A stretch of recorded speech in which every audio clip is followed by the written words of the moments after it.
Қазпошта бөлімшесі эпидемия кезінде 2 метрлік ара қашықтық сақтау үшін жұмыспен қамту бөлімінен Ирина Александровна Дяченконы кезектік қызмет көрсету үшін қабылдағанбыз. Ұлты орыс, мемлекеттік тілде сөйлеу қабілеті болмағандықтан почта дәрежесімен нұсқауларын өткіздік. 6 сәуір күні мемлекеттік тілді түсінбегеннен орнына күзет маманы шақырғанын растаймыз.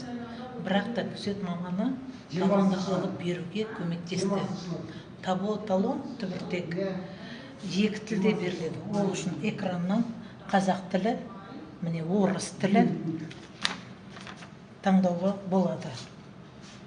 Мына жерді басасыздар, содан шығады. Талон қай тілде алынса, сол тілде жарияланады. Таблода көрсетіледі. Бізде ақпараттық стендтер 2 тілде жүргізілді.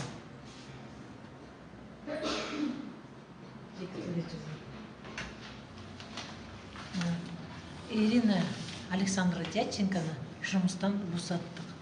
Өйткені ол өз қызметін атқара алмағандықтан, түсінбегендіктен бізге сол 2 тілдік болмағандықтан біз жұмысынан босаттық.